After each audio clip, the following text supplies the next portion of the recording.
Everybody. Welcome to Jubilee Circle. Welcome to the folks in the building. It's a beautiful day outside, so I don't blame you for watching on the YouTube. So however you have joined us this morning, we are so very happy to have you. We're going to start off this morning with a song I wrote back in 1921, which was like 6 years ago.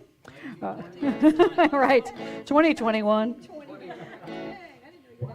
That I did it in a past life. But this song is called "The Peace of God." It is based on lesson 267 in A Course in Miracles. So if you want to just look that up, here we go. One.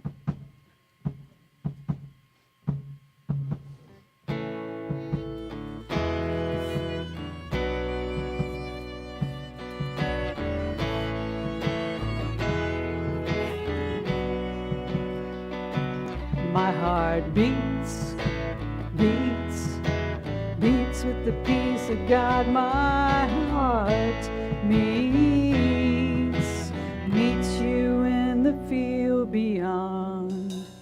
Our hearts beat, beat, beat with the peace of God. Our hearts meet, yeah, they meet in the field beyond. Our hearts beat, yeah, they beat together as one. Our hearts meet, we meet where we've begun. My heart beats, beats, beats with the peace of God. My heart meets you in the field beyond. Our hearts beat, beat, beat with the peace of God. Our hearts meet, yeah, they meet in the field beyond. Our hearts meet, yeah, they beat together as one. our hearts meet where we've begun.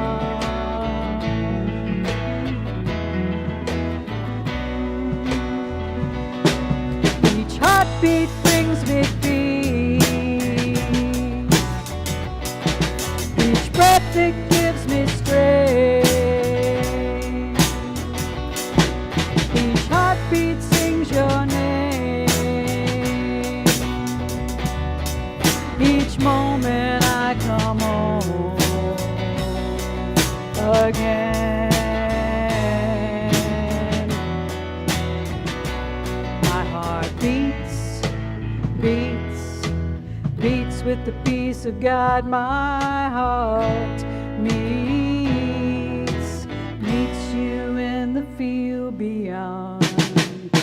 La la la la la la, la la la la. We're all peace. La la la la la, la la la la. We're all light. La la la la la, la la la la. We're all one.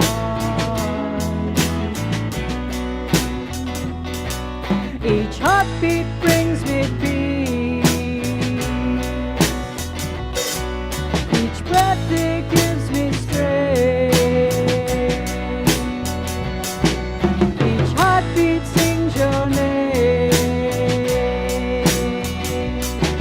Each moment I come home again.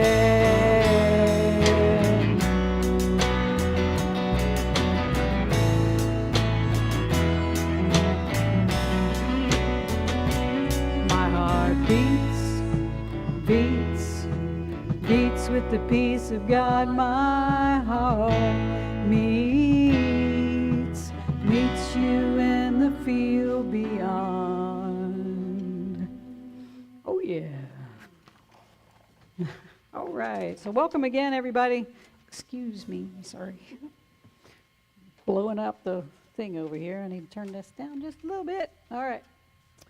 Welcome again. Thank you so much for joining us here at Jubilee Circle this morning, whether you're here in the building, out there, watching us on the YouTube. We're happy to have you here, and we are continuing our VIA Positiva theme of, oh, the humanity. And this VIA, we've been talking about how to sort of reclaim that expression from one of horror to one of joy as we remember our original blessing, our commonality as human beings. There is a lot of talk these days about living into our authentic self, bringing our authentic self to work and all of that.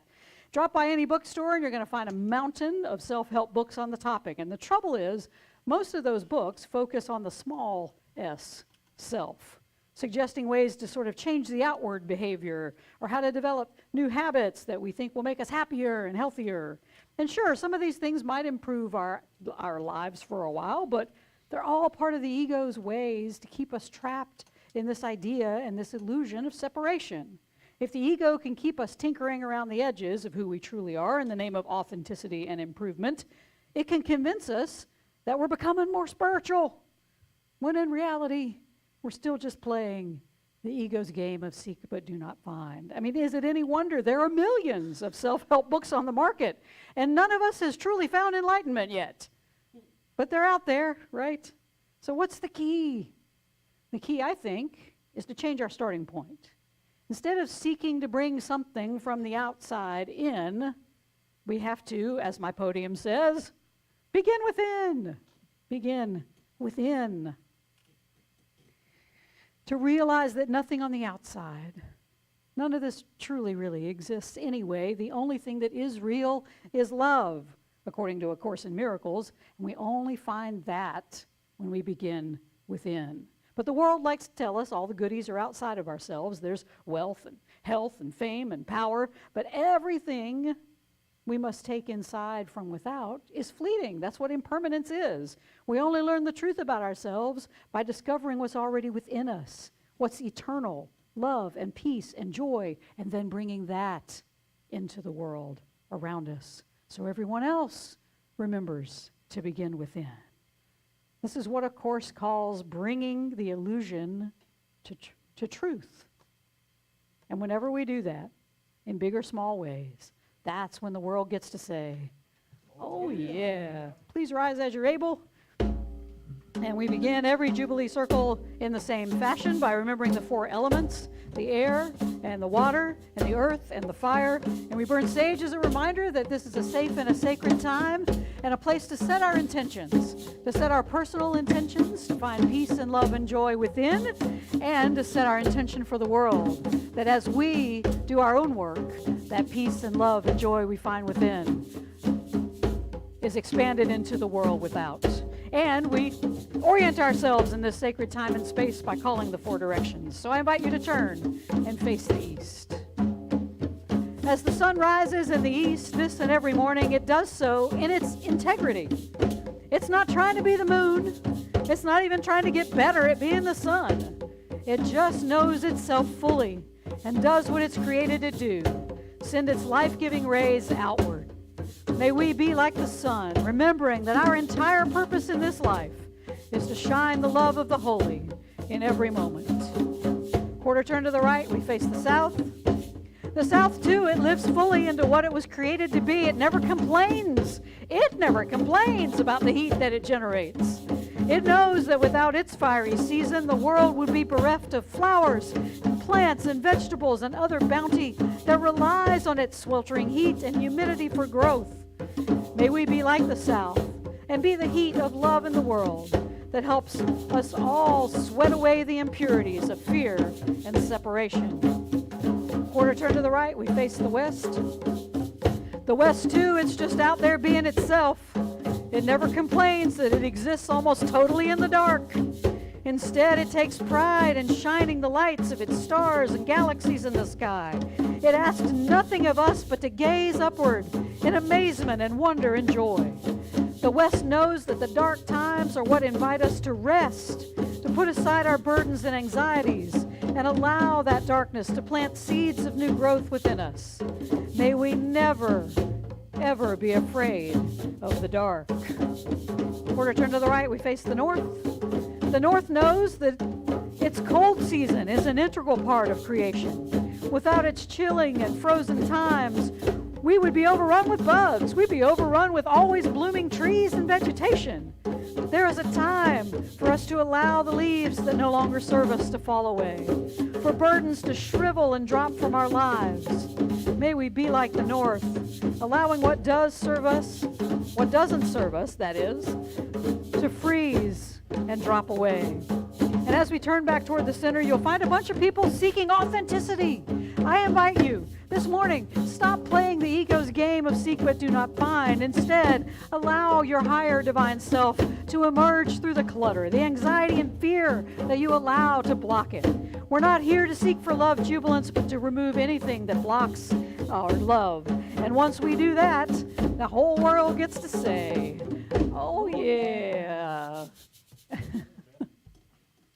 All right. I'm going to sage up the room a little bit. Sage our faithful video workers over here. All right. Band, sage from afar. I think we got the whole room anyway. It's moving. All right. So let's keep standing, and we're going to sing a little John Mayer this morning. And if you are watching us on YouTube, you can find the bulletin. I think there's a link in the YouTube description, but if not, you can go to jubileecircle.com and download the bulletin. You'll have the readings and everything fun we're doing this morning. All right. So I invite you all during this song to greet one another. 1, 2, 3, 4.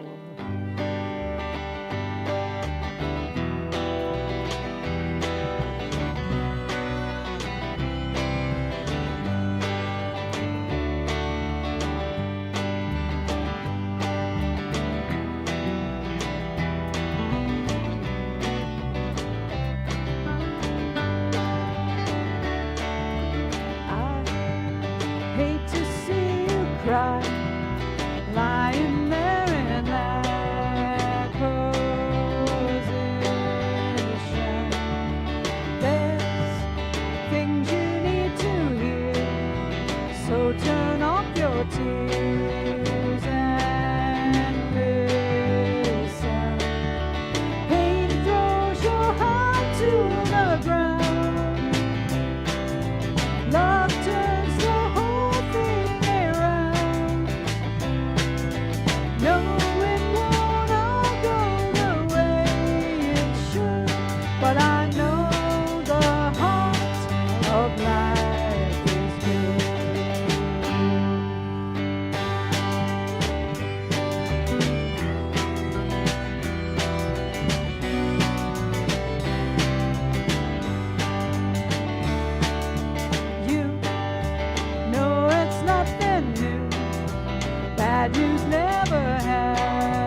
defend the circle of your friends. We'll defend the silver lining. Pain throws your heart to the ground. Love turns the whole thing around.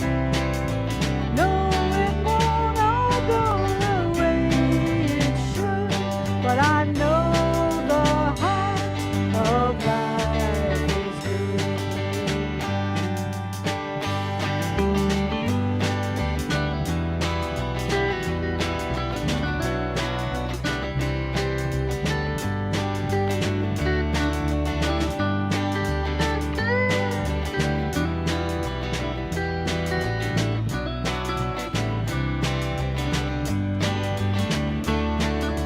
Pain throws your heart to the ground.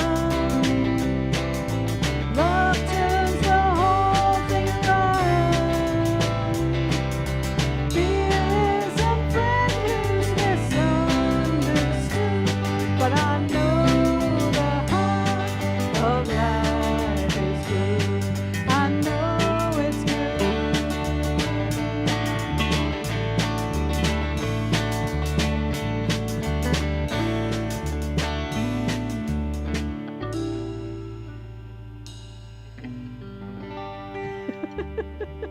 Give you some resolution there. All right. I would say you'd be seated, but we've already hugged and sat down and had a good time. All right. So welcome again, everybody, here to Jubilee Circle. And just a little bit about us. We are an inclusive, progressive, interfaith community that meets here physically in Columbia, South Carolina, but broadcasts around the world.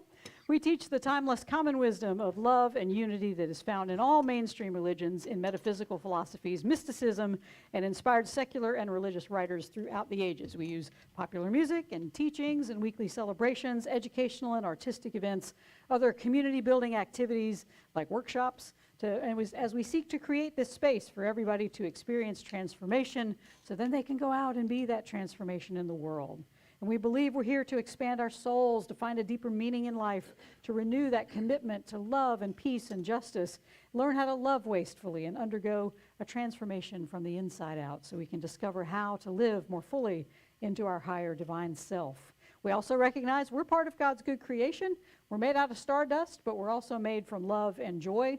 But we forget this. We get out into the world, we come and we're born, and we see you over here and you over here, and we believe what I'm calling today the big lie of separation, because then we start judging things. We go, oh, well, they're good, they're bad, they're ugly, they're beautiful, they're generous, they're stingy, they're loving, and they're recalcitrant. What, you got one? Transient? Okay. Transient? Intransient. Yeah, that's a good one. Is it intransigent? Intransigent. Yeah. Anyway, okay. Anyway, but we have to remember our function here, Jubilants. It is to remember that we've never lost our home. We all live in that field, that peace of God. That's where our true selves still live, even as we have this worldly experience. And our function here is to connect to that love there and bring it into the world here so everybody gets to say, oh yeah. All right, so we have a few announcements. Coming up next week, we're going to use music from Dave Matthews to learn how you can mind your mind so you won't mind your mind anymore. Oh. Say that 3 times fast. Just that. And then on the 28th, as you get ready for the end of the month, Julie Buckley will be speaking. I'll be up in Asheville doing the mothership thing at Asheville, at the Jubilee community in Asheville. So if you're in Asheville, join us for that. I'll be there on the 28th, and Julie will be here. So entertaining you and educating you, as Julie can only do. So Saturday, September 10th, we're going to do my workshop again, the Awaken workshop, the Sixfold Path to Enlightenment. So that'll be from 9 a.m. to 1. This is going to be a hybrid meeting, so if you're watching on YouTube and you want to join us online, you can join. We're going to have a Zoom feature on this one, so join us. If you're feeling stuck on the spiritual path, I will give you 6 steps to get you moving again. And then Friday, September 16th, is the Pirates of Penzance. I was corrected last week, very gently and lovingly. So I was saying it in the southern way. It's the Pirates of Penzance. But to say it correctly, it is the Pirates of Penzance. I have learned. Because I am not an opera person. Yes. Yes. September 17th, we're having poetry trails, a walk in the Sesquicentennial Park with coins. Okay, let me tell out here, because they're not here, they can't hear you because you're not on microphone. So September 7th, 17th, you're having the day after the Pirates of Penzance. Penzance. Poetry Trails, September 17th, Poetry Trails at Sesquicentennial Park. Say that 3 times fast. 10 a.m. All right, so Poetry on the Trails, 10 a.m., September 17th. And what are you going to do, Tamara? So you're going to... Bring coins, we share poetry, Okay. walk and talk and discuss. So bring, okay, eat, okay. Well, there's eating. So bring some poems, whether it's original or just poems that you like, original or whatever you want, and you'll share poems, share some stories, share some food, and share nature and a walk. Yes. Bring a guitar if you like. Bring an instrument, bring a guitar, bring a We are giving a violin. a guitar. You're giving away a guitar. Oh, Danny Sciortino is going to give away a guitar. Are you going to have an event page for that in Facebook? I should. Yeah. I've been sharing a flyer. Okay, great. Okay. We'll share that on Jubilee's page and website. We'll share all that. That's good. All right, so everybody knows. September 17th. Go out in the woods. Sesquicentennial. That's why everybody calls it sesqui. 'Cause it's just easier. Oh, I know, but it's sesquicentennial. By the time you say it, you've already toured the whole park. So, so just call it sesqui. And then we have Soundy School, of course, on Sundays at 10:30, and our Course in Miracles group meets 7:30 on Wednesday nights. I would like to again just interrupt to Yes. say that I attended Soundy School for the first time today. It was exceptional, Ah, incredible. Tamara is giving a praise to Soundy School. It was exceptional, incredible. Yeah, it really is. It's sound healing. It's a half an hour of sound healing with bowls and other instruments. It's amazing. So come and get your meditation on at 10:30 before Jubilee Circle. Any other? Okay. Hear these wise and holy words. This wise and holy woman. For the moment. For the moment, yes. While she's reading. From A Course in Miracles, chapter 23. Sorrow of any kind is inconceivable. Inconceivable. Inconceivable. Wait a minute, we had to do that. Go ahead. Only the light they love is in awareness, and only love shines upon them forever. It is their past, their present, and their future, always the same, eternally complete and wholly shared. They know it is impossible their happiness could ever suffer change of any kind. Perhaps you think the battleground can offer something you can win. Can it be anything that offers you a perfect calmness and a sense of love so deep and quiet that no touch of doubt can ever mar your certainty, and that will last forever? Those with the strength of their God and their awareness could never think of battle. What could they gain but loss of their perfection? For everything fought for on the battleground is of the body, something it seems to offer or to own. No one who knows that he has everything could seek for limitation, nor could he value the body's offerings. The senselessness of conquest is quite apparent from the quiet sphere above the battleground. What can conflict with everything? And what is there that offers less, yet could be wanted more? Who, with the love of God upholding him, could find the choice of miracles or murder hard to make? From the author and teacher Michael Singer's book, The Untethered Soul. Once you become conscious of the consciousness itself, you attain a totally different state. You are now aware of who you are. You have become an awakened being. As you pull back into consciousness, the world ceases to be a problem. It's just something you're watching. It keeps changing, but there is no sense of that being a problem. The more you are willing to just let the world be something you're aware of, the more it will let you be who you are, the awareness, the self, the Atman, the soul. You realize that you're not who you thought you were. You're not even a human being. You just happen to be watching one. From teacher and author Kyle Cease. Today, you have the choice of keeping your problems, which means keeping your small you, or connecting to the all that isness. If you continually connect to the problem, you're giving up the all that isness. If you connect to the all that isness, you're giving up your problems. They're just circumstances. There's nothing personal about it. There's nothing for the small self to fix. There's just what is. These are wise and holy words. Thanks be to the holy. All creation is holy word. All creation speaks volumes of the holy. Hallelujah.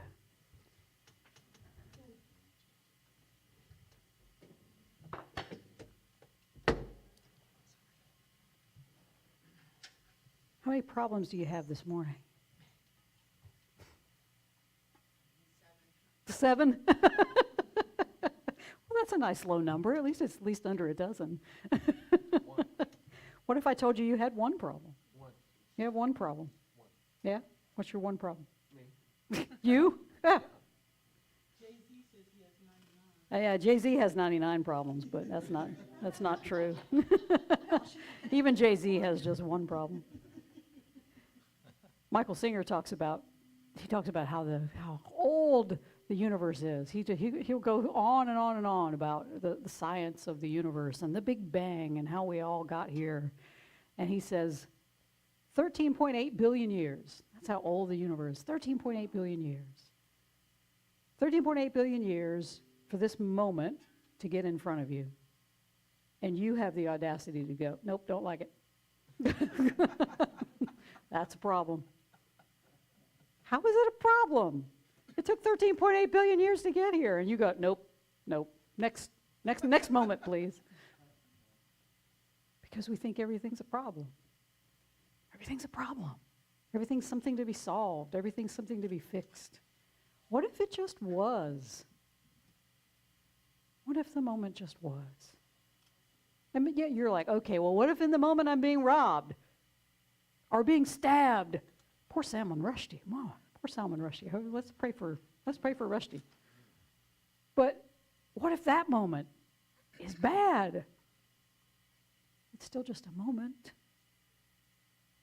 I love Byron Katie's story about being held up at gunpoint.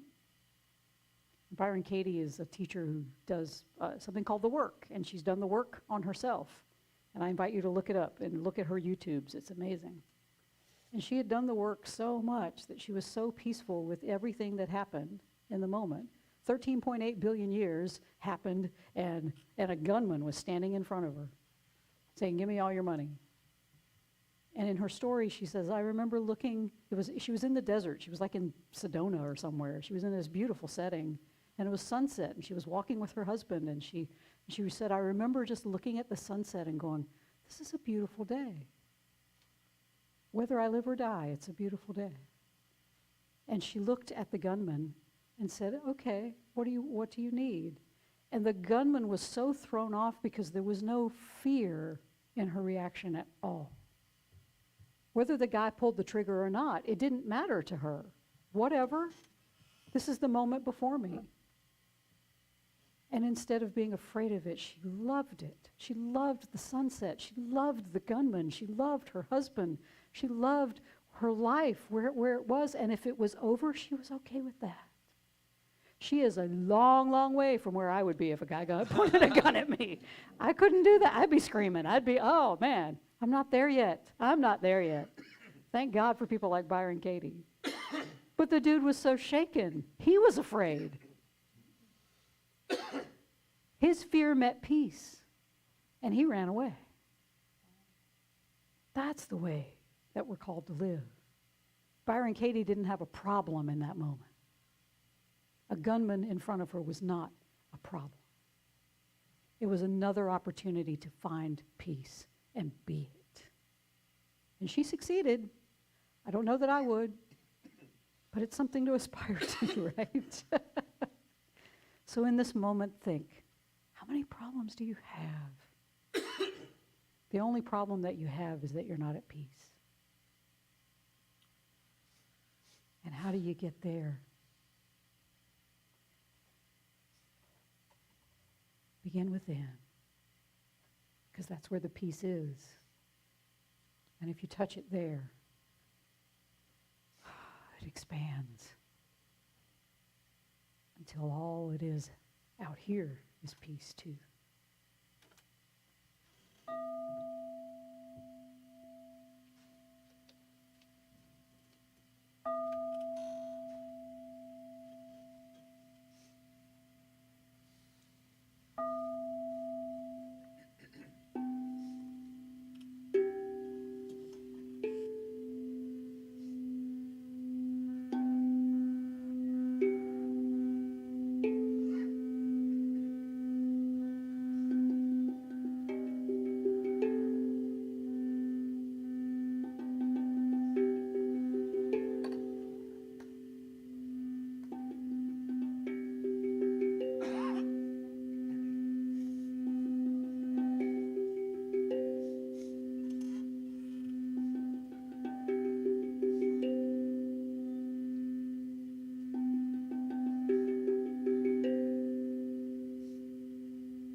Breathe deeply.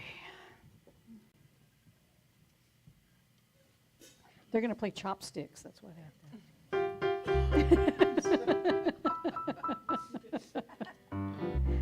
Our song this morning comes from Bruce Hornsby and the Range. This song is called The Way It Is, from his 1984 release of the same name. 1984.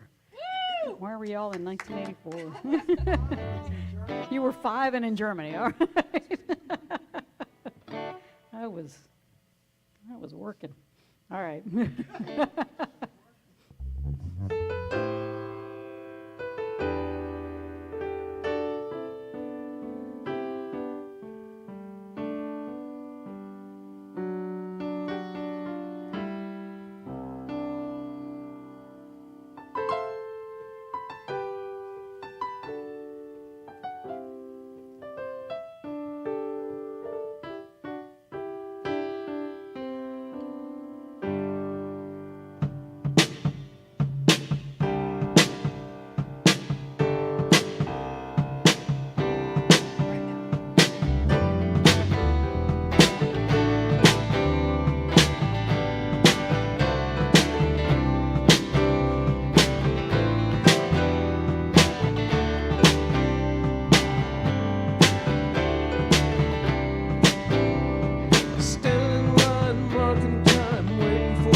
Couple of years, our nation, indeed, our world has been in the grips of something we colloquially call the big lie. Ostensibly, this lie is over the results of our last presidential election as we divide up over who believes the lie is true and those who know the lie is something that's just concocted as a cudgel to keep a certain man in power. The big lie has been fairly devastating to our political system so far. It has deepened the political divide we feel between one another as we eye one another with suspicion at best and derision at worst. It has opened up fissures in our political system. It threatens to demolish hundreds of years of standards and policies and practices everyone has agreed upon since the founding of the nation. It appears to threaten the validity and stability of our very foundational form of representative government. Now, I have read a lot of doomsday predictions from pundits and officials and historians and others saying that this is something that could finally just tear us apart as a nation and perhaps as a world as this sort of authoritarian thing spreads around the world. I, however, think that the big lie is a sign of our world's spiritual progress. Because this lie is so egregious and has divided us so deeply that I think it's exactly what we need to wake up to the illusory nature of this world and begin to rethink the collective beliefs that we hold that has manifested this world where the big lie can't just thrive, but be contrived of in the first place. We have been taught from birth that this world is just the way it is. It's just the way it is. That's the way we've always done it. There's no use in trying to change things. There will always be discrimination, kid. There's going to always be inequality. There's going to always be racism and misogyny and homophobia, transphobia. There will always be separation. There will always be division and war and class and greed and fear. Nothing to see here. Move along. And we all just kind of nod and shrug and say, well, that's just the way it is. You know, some things never change. Ah, but don't you believe them? Don't you believe them, because they have changed over and over and over again. We have gone from progression to regression and back again, over and over again. The big lie, however, can be a turning point for our world if we'll see the ultimate truth that it reveals. This is not just about one man's lie and a pathetic attempt to hold on to power. This is a microcosm of the macrocosmic problem that we face. The one problem, the big lie of separation. The big lie that we are not each other. The big lie of rugged individualism. The big lie that this is just the way it is forever and ever, amen. Some things never change. But if we can see this little big lie as a symptom of our illness and not the illness itself, then I think we can begin to heal, not just ourselves, but the entire world. So where do we start? Like my podium reminds us, we begin within. When we begin within, we realize that we are not who we think we are. We believe that we're these bodies. We believe we're our history. We believe we're our family, our experiences, our beliefs, our jobs, our bank account, our social status, our mistakes, even the style of clothes or national or local cultures. We believe we're all these things, but we are not any of those things. We Jubilants are eternal spirits. We are formless ideas in the mind of God, and we have smushed ourselves into these meat suits so we can see exactly what it's like to feel like living a life of limitation and separation.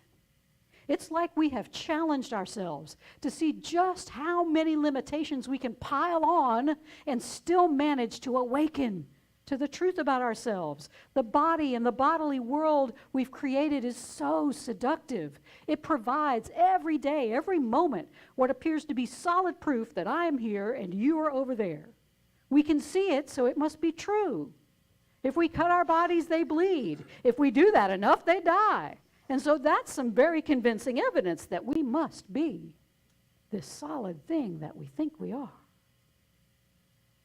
Temple of the Universe founder and teacher Michael Singer gives us a way to see through this bodily illusion. Every time he starts a teaching, he talks about, he says, hello, are you in there? Are you in there? Well, of course you are. You're conscious of being in this body, but who is conscious of it? When you desire something, whether it's $1 million or a Diet Coke, who wants it? When you form a belief or opinion, who does that? To get a look at who you truly are, that higher divine consciousness, Singer gives this example. He says, say you're lying on an operating table. There's a sheet draped from the ceiling down, from your neck down, and so you can't see the rest of your body. But doctors are working on you. They've numbed your entire body, but you're still conscious, and there's another doctor sitting next to you, and you're talking to them, and the doctors go to work on you behind that sheet, and they remove an arm. Are you still in there? Are you still there? You're awake. You're having a conversation with the guy next to you. You don't feel a thing. They take off another limb, then another. Eventually, they've removed everything except the bodily parts that are essential for your survival. Are you still in there? Right there. You're right there. There's a ghost in the machine somewhere over there.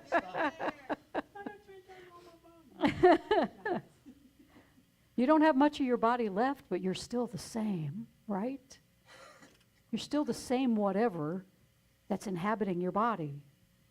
Say now the doctors come around to the other side of the sheet where your head is and they open up your brain. Will they find you there? Are they going to be able to see your thoughts, your beliefs, your memories, your middle school report card? No, it's not there. Who is it then? Who is it that lives inside of you? Jubilance, it's consciousness. It's divinity itself. It is the higher divine self that has no body, it has no brain, it has no form, because it is the vastness of everything. You, jubilants, are a truly holy essence. And you're in this little body, and you've believed the big lie that it's separate from everything else. Once you become conscious of consciousness itself, Singer writes, you attain a totally different state. You are now aware of who you are. You have become an awakened being. He continues, the more you're willing to just let the world be something you're aware of, the more it will let you be who you are, the awareness, the self, the Atman, the soul. You realize that you're not who you thought you were. You're not even a human being. You just happen to be watching one. And that's truly who we are, jubilants. We are the watcher. We are the one who observes the life that we're living, the one who sees what's happening. This is the place where Singer says, all problems disappear, because as A Course in Miracles says, in this place of awareness, we experience only love and light, which is our past, present, and future. It's always the same, eternally complete, and wholly shared. If this light is truly shared, then there is no separation. And when we can realize this, as A Course says, we begin to live above the battleground, that where the body believes the big lie, where the body gets entangled in all of this stuff out here. Only in this world of lies can bodies wound and attack. Only in the big lie can bodies lie and vie for power and fight for our limitations and fight for our beliefs that this is just how the world is and it's not going to be any different. No one, of course, reminds us, who knows that they have everything, could seek for limitation, nor could they value the body's offerings. If we understand this, jubilance, that we are eternal, we are formless beings who already have everything because we are everything, we are love, we are light, then we could easily see through this big lie of separation. And we can choose in every moment for that peace, that observer status that knows nothing in this world can harm who we truly are. Formless, vast, the all that is. This world can be transformed, jubilants, but only as we realize the truth and ultimate unity about ourselves. And as the Course reminds us, who with the love of God upholding them could find the choice of miracles or murder hard to make? Breathe deeply.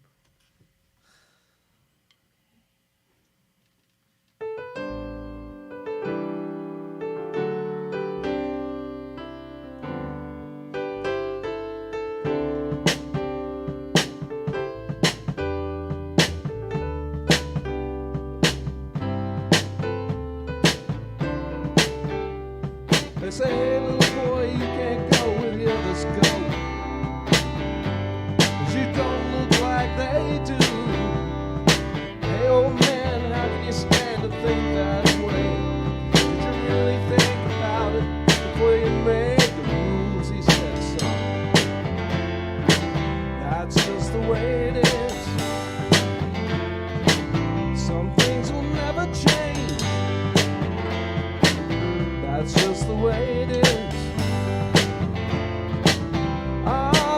don't you believe them?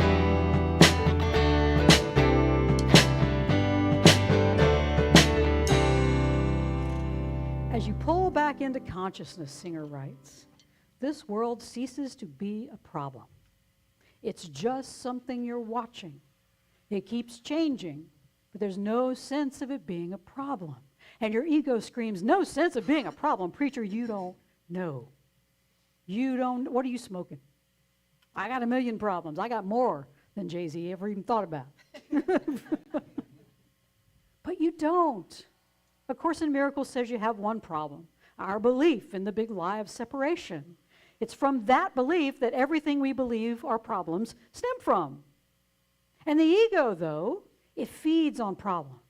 Because if it can keep us stuck spinning our wheels in whatever we call problems, it can keep us believing the big lie of separation. Because all of our problems seem personal, be they financial or professional, mental, physical. That's a big one. We really take physical problems personally. Or spiritual. What is the solution? Number one, stop seeing problems as yours. Stop taking them personally. The universe isn't out to get you. Singer says it takes 13.5 billion years for that moment to get here, and you go, oh, nope, don't like it. Nope, nope, nope. Next moment. Drop the judgment. Drop the story about what your problems are. As teacher and author Kyle Cease says, see your problems as situations or circumstances. Just stop calling them problems. They're just situations. They're occurring. They need to be handled. But by shifting our perspective about them, they become less overwhelming because they're not trials sent from God to teach you your faith or test your faith. They're just what's happening. Some may demand more of our attention than others, but in the end, it's just what's happening. It's just what we need to attend to. It's nothing personal. Singer gives us an exercise to begin to wrap our heads around this idea, and it's very simple. He says, use the weather. Because when we look outside and we've got a day planned outside and it starts to rain, what do? It's raining. This was my special day. This was going to be great. Damn weather. It's not personal. It's just raining. And if you can step back and go, well, it's raining. Now what do? Okay. Well, we can hold it inside. We can postpone it. There's all sorts of things. Do it in the rain. We can do it in the rain. Yeah. Absolutely. Exactly. You can do whatever you want. You know, the weather doesn't care about you. It's not raining on purpose to ruin your day. It's just doing what weather does. And if you can accept that the weather will be weather, whether you like it or not, then you're well on your way to seeing your problems as simply circumstances that occur without regard to your preference. And if you get really good at this practice, eventually you just give up all your preferences and you roll with whatever circumstance comes your way without being upset about it at all. And if you get really, really good at that, you'll be enlightened. And you'll finally see through the big lie of separation. And I don't know anybody who's there yet. I still get upset at the weather now and then. So, but other than fully accepting the weather, what else can we do? Well, Singer has another tool, and he says, relax. Relax. Whenever you get uptight about your circumstances, we physically tighten, right? I mean, we hold our breath, but we also spiritually contract in those moments. Because fear contracts our spirit. It puts us right back in that small self where we think we have all these problems. So what's happening in this state of contraction is that our energy is blocked. We all have what in the Eastern religions they call Shakti energy, this divine flow of light and love that wants to flow through us and express itself into the world. And we block that flow when we spiritually contract. And these contractions are caused by something that the Eastern religions call samskaras. These are the wounds that we store within ourselves. And it can be anything from the pain of a breakup to that moment when mom or dad yelled at you or didn't pay attention to you in the way you wanted when you were a kid. We all hold this emotional baggage, and we're living our lives trying to arrange the world outside of ourselves, not to hit our stuff and trigger that pattern of pain. It's exhausting, trying to get the world to not make you triggered or angry or sad. And so the best course of action, Singer says, is to just allow the patterns to be seen. Learn from them. Release them. Then you won't be triggered anymore. You don't have to worry about what the world's doing. The best exercise when we're triggered, Singer says, is simply to relax. That's why I tell you to breathe deeply. It's just to take that moment and... So when you feel tense, when you're feeling angry, sad, or defensive, just take a moment. Breathe. Allow the feeling to just be there. Don't push it down like you have in the past. Just breathe deeply for as long as it takes to allow that emotion to just pass on through. That's how we release our samskaras and allow the energy of love and light to flow within us and out into the world. I've talked about my anger before, and how I built this energetic identity really based on being an angry person. I had this pattern of anger, but when I finally recognized it and allowed it to heal and pass through me, I released not just my anger, but my identification with it. I don't identify as an angry person anymore. So samskaras are the traumas that you identify with, that you build your ego on. And many of us have a victim ego. We have a depressed ego, a cynical ego, a distrustful ego. These are all built on patterns we've created, usually as a child, to cope with painful situations.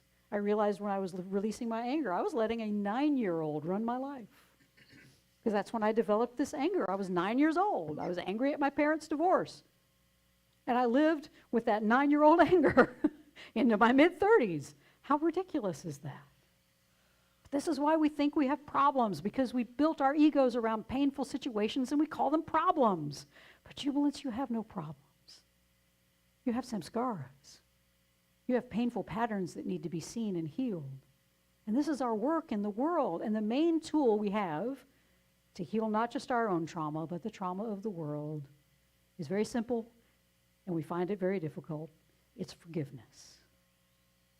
And forgiveness gets a bad rap because we think we just have to overlook everything bad that ever happened to us and forget about all the bad stuff that all those other people did to us. And that's the ego's idea of what forgiveness is. To the higher divine self, forgiveness is just a tool to remember who we are. The formless, invisible, eternal, and innocent essence of God. It's not about forgetting what happened to you. It's about realizing that nothing that happens in this world changes who you truly are or who everybody else truly is, because we are all the vastness of holy consciousness. This world, Jubilants, it's our classroom, and it's up to us to see everything in our lives as lessons in holiness. It's a curriculum that is meant to wake us up and finally see through the big lie of separation. Everyone is your teacher. You are everyone's teacher. How you handle situations in your life helps you learn what you came here to learn, and it helps others learn what they need to learn when they watch your example. So when you look out onto this world, Jubilants, and you see the big lie causing so much separation in this world, I invite you to be grateful, because what is happening out here is a reflection of what's happening within on this macrocosmic level. And I believe more and more of us are seeing through the big lie of separation. And it's playing out in the world around us. The ego doesn't go quietly, it goes loudly. And that's what's happening. But more of us can see the truth and bring our illusion of separation to that love for healing. The faster this world becomes what the Course calls a happy dream, and we all awaken to this truth of our unity, and the lie of separation dies. You can help the process along by beginning within, healing your own samskaras, because that will release the energy of divine love and light that is meant to be flowing through you all the time from that holy place into the world. Are we going to do it perfectly all the time? No, of course not. But the key is to become aware, because as you become more and more aware, you get better at it. I told Beth this morning, I have been wrestling since yesterday, with my ego starting to tear me down. you know, nobody's coming back to Jubilee. Nobody's doing this. It's like, you know, I've got this whole little ego train of like, you're obviously not very good because not a lot of people are listening to you. I mean, you know, the ego, it's got its cards, man, and it's going to play them. And I was faster this time because I was aware. Oh, I see what you're doing. The Buddha calls that Mara. Sorry, Mara. It's spelled differently. It's M-A-R-R-A. So that's when the ego comes to visit and it tries to draw you back into the big lie. And Buddha say, is that you, my friend? Is that you, my old friend Mara? Come in. Come in. Let's have tea. So that is you. That was my ego. I had to invite in for tea. But I got faster. I would have gone way down the hole and been there for a couple of weeks. And now it's like, nope. I see you. I see you. I see you, Samskara. And I love you and I will heal you. Kyle Cease reminds us, today, you have the choice of keeping your problems, which means keeping that small you, the small self, or connecting with the all that isness. If you continually connect to the problem, you're giving up the all that isness. If you connect to all the isness, if you connect to the all that isness, you're giving up your problems. They're just circumstances. There's nothing personal about it. There's nothing for the small self to fix. There's just what is. And the truth about ourselves, Jubilants, is that we are eternal. We are timeless beings having a human experience of circumstances that, if we use those circumstances rightly, will help us remember who we truly are. That's just the way it is. And that never changes. Oh, yeah.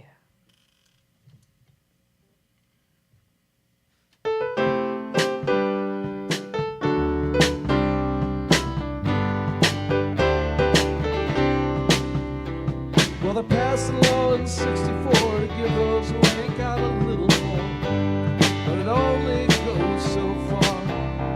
'Cause the law don't change another's mind when all it sees at the hiring time is a line on the colored bar. That's just the way it is. Some things will never change. That's just the way it is. That's just the way it is. It is.